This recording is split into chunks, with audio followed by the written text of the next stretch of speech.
Hi everyone, I hope you're all doing well and welcome to the second week of the Health for All Sprint.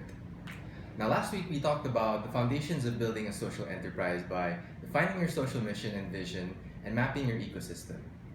Now that you have that in mind, it's time to move on to the next subject, which is going to be about identifying your priority targets out of that ecosystem that you drew the last time and drafting the user experience of your chosen targets.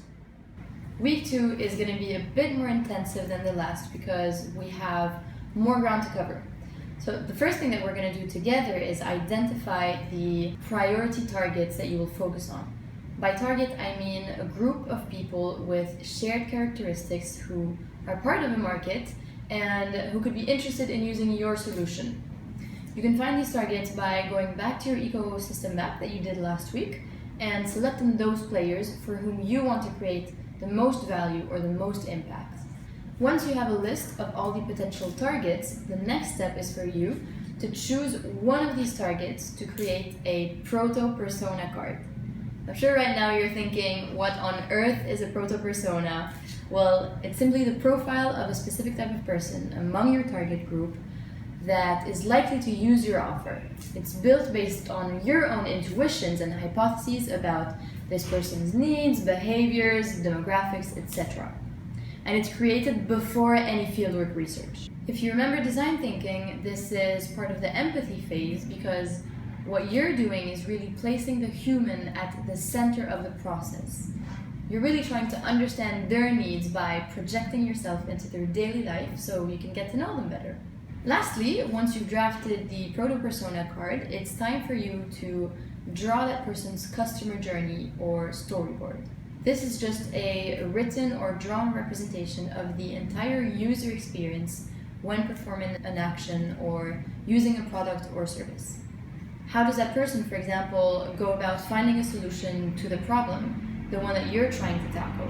This is important because it will allow you to identify the main obstacles that person is facing during the user experience. And you'll be able, after that, to pinpoint areas of improvement and possible points of contact you could have with potential users. Both the proto-persona and customer journey are things you will have to then confront on the ground in order to validate all of the assumptions and hypotheses you've made about a potential user and his experience. So guys, that's it for the theoretical part of week 2. So now we're just gonna take a look at the canvases that you're gonna have to fill up for this week's content. So guys, let's see the canvases that we have for this week. Personally, I think that they're rather fun and they're really a test of your creativity and imagination. So this week we only have two canvases, the first one being the proto persona card and the second one the customer journey, which is also the storyboard. So, to start off with, what is the proto persona card?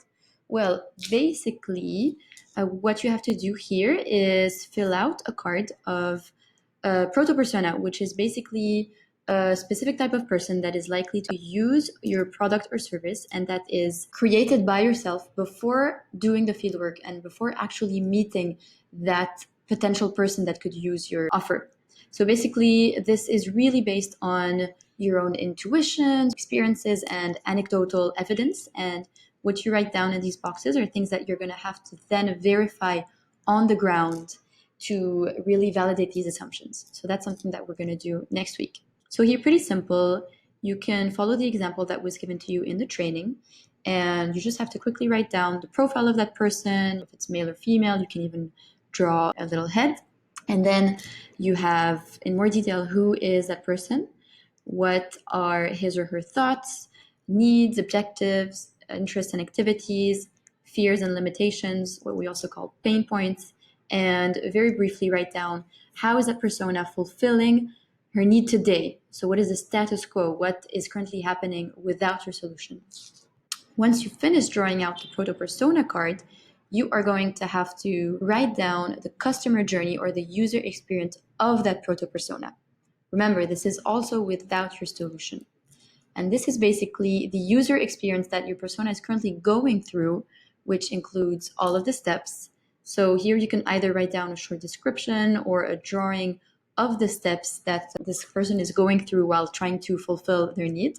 You have to write down the chronology, so it's either going to be a matter of days or hours, really depends on your own persona. For each step, you can write down the thoughts and feelings of this person. And in the question box, you can just write down some questions that you have that you will want to validate while meeting these people in the following week.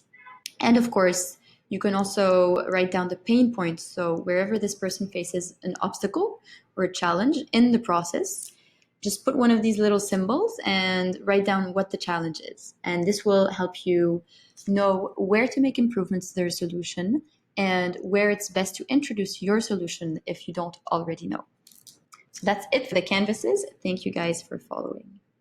So guys, that's it for week 2. I hope you enjoyed this video and that you're super eager to start working on your canvases. Don't forget to schedule a call with your mentor and your buddy, and I'll see you again next week in the following video.